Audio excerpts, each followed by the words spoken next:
नमस्कार दोस्तों, बहुत-बहुत स्वागत आपका मेरे चैनल पर। आज इस मंच पर मेरे साथ उपस्थित हैं संगीता घई जी, जो एक लेखिका हैं और बहुत कुछ अभी इन्होंने लिखना बाकी है और बहुत कुछ लिखा भी है। तो आपका स्वागत है संगीता जी। धन्यवाद। सबसे पहले मैं थोड़ा-सा परिचय चाहूँगी आपका, आप अपना परिचय दीजिए हमारे दर्शकों को। धन्यवाद अंजू दीदी, यहाँ बुलाने के लिए सबसे पहले। और मैं संगीता घई, अभी अक्टूबर तक मैं प्रिंसिपल थी माउंट लिटरा जी स्कूल में पलवल में। जी, और मैंने जॉब छोड़ी अपने लेखन को सुधारने के लिए और इस लिटरेचर में, साहित्य में कुछ करने के लिए। जी, जी, जी। और उससे पहले मैं 2002-3 में लेखिका का एक मंच बना था पहचान, जी, वहाँ पर मैं जुड़ी और थोड़ा उन्होंने मेरे को उत्साह दिया तो मैंने कविताएं लिखनी शुरू की।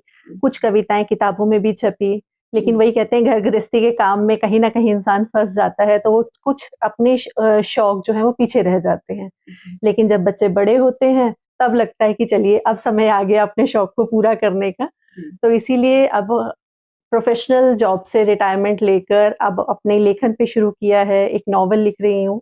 जी। जी। नॉवल के बारे में बताइएगा। नॉवल जो है वो है अभी इंग्लिश में, क्योंकि मेरा जो बेस है वो एमए एमफिल इंग्लिश में हूँ मैं। जी, बीएड किया हुआ है, इंग्लिश का ही है सारा मेरा। जी, लेकिन आने वाले समय में उसको हिंदी में अनुवाद करने का भी एक है मेरा। जी, तो वो कार्य पूरा हो चुका है, इंग्लिश का तो मेरा पूरा हो चुका। अब बस वो ये है कि कब वो प्रिंट होकर मार्केट में आएगा, जी, उसी का ही इंतजार है। जी। तो थोड़ा-सा मैं ये जानना चाहूँगी कि क्या जो आप उपन्यास लिख रही हैं, वो सामाजिक है, राजनैतिक है या धार्मिक? नहीं, वो सामाजिक है, पारिवारिक पारिवारिक? रिश्तों के बारे में है जी, कि कैसे परिवार जो है वो आपस में जुड़ा रहता है और कैसे एक विश्वास जो है जी, वो हर इंसान के लिए ज़रूरी है, हर परिवार के लिए ज़रूरी है। जी। बस एक चीज़ और जानना चाहूँगी, जैसे आप देख रही हैं पूरे विश्व में युद्ध का माहौल है, एक-दूसरे से नफ़रत बढ़ती जा रही है और आप देख रही हैं, लोग पैसे के पीछे भाग रहे हैं, घृणा करते हैं, निराशा छा रही है, अवसाद में जा रहे हैं। तो क्या जो साहित्य है, ये इन सब से उबारने में मनुष्य की मदद करता है, क्या ये नहीं? 100% करता है, क्योंकि साहित्य जो है वो हमें एक आशा की किरण देता है। जी, क्योंकि जो लेखक हैं, लेखिकाएँ हैं, वो अपना अनुभव तो लिखते ही लिखते हैं, साथ में अपनी उम्मीद भी लिखते हैं बहुत बढ़िया। कि वो क्या चाहते हैं आने वाले संसार से। उन्होंने वो भी पल देखे हैं जहाँ पर दुःख है, जी, उन्होंने वो भी पल देखे जहाँ खुशियाँ हैं। जी, और खुशियों का महत्व उनसे ज़्यादा कोई नहीं जानता, क्योंकि उनकी लेखनी जो है, एक खुशी को 100 गुना कर देती है। बहुत बढ़िया, तो बहुत ये मेरा ख्याल है कि साहित्य जो है वो खुशियों के पर देता है, सपनों को आसमान की ऊँचाइयाँ देता है। जी, तो अगर बच्चे, आने वाली हमारी जो ये जनरेशन है, अगर साहित्य पढ़ना शुरू करे, जी, तो डेफ़िनेटली कहीं न कहीं तो बहुत ही अच्छा होने वाला है और जी, एक उम्मीद हुँ। वो ज़रूर आएगी हमारी। एक चीज़ और जानना चाहूँगी आपसे, जी। जैसे आप स्कूल में थी, प्रिंसिपल रही हैं, तो स्कूलों में जो है, ये हिंदी हिंदी की ख़ास करके क्या स्थिति है? हिंदी की स्थिति हमेशा अच्छी ही रही है, क्योंकि 14 सितंबर को जैसे हिंदी दिवस मनाया जाता है हर जी, स्कूल में, जी, तो वहाँ पर बच्चों को उत्साहित किया जाता है कि वो प्रार्थना या विचार दिन का जो रखें वो हिंदी में रखें, चौपाइयाँ याद रखें रामचरितमानस की। अलग-अलग तरह की प्रतियोगिताएँ करवाई जाती हैं, चाहे वो लेखन की हैं, चाहे वो कविता पाठ की है, चाहे वो लेखन की है, कुछ भी है, जी, हमेशा उनको उत्साहित किया जाता है ताकि वो और एक यहाँ पर ये भी किया जा हमारे जब मैं स्कूल में थी तो ये भी जी, किया गया कि 14 सितंबर को हमने अध्यापक और जो हिंदी के थे, उनको बोला कि वो सारी असेंबली को ऑर्गेनाइज़ करेंगे और बच्चों को उन्होंने ही मोटिवेट किया कि वो आगे आएँ। और हिंदी का उस दिन हमने ये लिया था कि सभी ने उस दिन, ज़्यादातर सबने हिंदी ही इस्तेमाल की थी, अंग्रेज़ी नहीं की थी उस जी। दिन। मैं एक चीज़ और जानना चाहूँगी आपसे। देखिए, हम जो राइटर हैं, हम जो लेखक लोग हैं, हम इतनी पुस्तकें लिखते हैं, तो मुझे लगता है कहीं न कहीं ये गाँव, कस्बों में विद्यार्थियों के हाथों में ज़रूर जानी चाहिए। बिल्कुल, कॉलेज के जो विद्यार्थी हैं, उनके हाथों में भी जानी चाहिए क्योंकि वे हमारा भविष्य हैं। बिल्कुल, जी, और एक चीज़ जानना चाहूँगी, देखिए हमारा जो भारतीय साहित्य है, रामचरितमानस है, रामायण की बात करते हैं हम बिल्कुल, लोग और ये भगवत गीता की बात करते हैं, तो इसके अंदर देखिए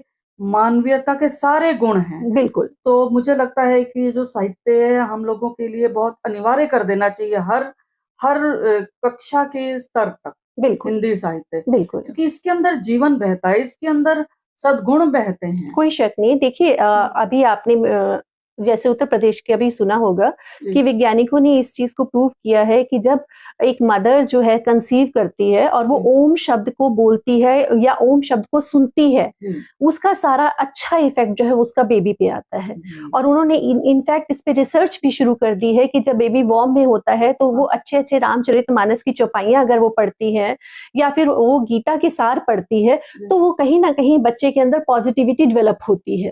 तो हमारा साहित्य इतना ज्यादा रिच है कि हमें किसी और को देखने की जरूरत ही नहीं है कभी बहुत भी। बढ़िया, बहुत बढ़िया। जी तो मैं आपसे एक थोड़ा-सा निवेदन करना चाहूँगी, आप कुछ एक कविता ज़रूर जरूर। हमारे जो दर्शक हैं उनके लिए कविता ज़रूर। एक माँ पर कविता है। जी, स्वागत है आपका। जी। उठती लहरों में साहिल सी, जी, मरुस्थल में शीतल जल सी, जी, धूप में ठंडी छांव सी, जी, ठंड में गरम लिहाफ सी, जी। भूख में पकवान सी, हुँ, दुख में आशा की किरण सी, वाह! आंसुओं में सुगंधित रुमाल सी, जी। चोट में मरहम सी, हुँ, परायों में अपनी सी, परायों में अपनी सी, जी, इम्तिहान में आशीष सी, जी। वो कोई और नहीं हुँ, मेरी माँ है, बहुत वो कोई और नहीं बहुत मेरी माँ है।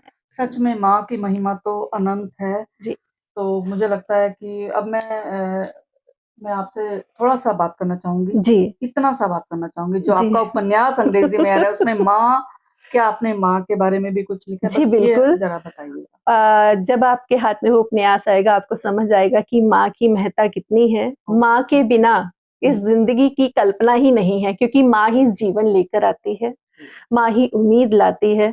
और मुझे लगता है कि माँ है तो हम सब हैं, नहीं तो हम कोई है ही नहीं, हमारा अस्तित्व ही नहीं है माँ के बिना। जी तो बस मैं दर्शकों से बस यही कहना चाहूँगी कि वे अपने कमेंट्स ज़रूर दें आपके बिल्कुल। कार्यक्रम देखने के लिए और मैं आपको अपनी अंग्रेज़ी में भी कुछ पुस्तकें भेंट करना चाहूँगी। अ धन्यवाद। लाउड थंडर क्लैप, ये लघु कथाएँ हैं, शॉर्ट स्टोरीज़ हैं और ये द मस्क स्मेल है। जी ये तो 2 हो गई शॉर्ट स्टोरीज़ की और ये जी 2 पोएट्री है। आप देख सकते हैं हेवन टू सोल वेरी और ये है मर्जिंग विद द डिवाइन, देख सकते हैं। गुड। तो उसके बहुत बहुत मुबारक हो अंजू जी आपको इतना जी, सारा साहित्य लिखने के जी, लिए। जी, जी, जी, देखिए ये तो अंग्रेज़ी की कुछ पुस्तकें मैंने जी भेंट की हैं आपको। जी अब मैं कुछ आपको हिंदी की, प्रकृति के पगूड़े में ये हमारी कविता, जी रूह को पनाह, ये भी कविता है। मैं इसलिए देना चाह रही हूँ आपको क्योंकि आप जितना साहित्य पढ़ेंगी तभी आप और ज़्यादा लिख बिल्कुल पाएँगी। कोई पनीला शक नहीं। प्रेम, ये भी लघु कविता अभी-अभी आई है जी और ये जो आप उपन्यास लिखते हैं, देखिए 2 उपन्यास मैं आपको भेंट करना चाहूँगी। एक तो है ये बोड़ला कुंदन का जी और इसका दूसरा ही भाग है झीणा घूमे। जी ये आपको ज़रूर पसंद आएगा। बिल्कुल। तो ठीक है, धन्यवाद आपका बहुत-बहुत धन्यवाद आप आपका भी आए। बहुत धन्यवाद। जी, तो धन्यवाद दोस्तों। फिर मिलेंगे अगली कड़ी के साथ, तब तक के लिए धन्यवाद। ध्यान रखिए।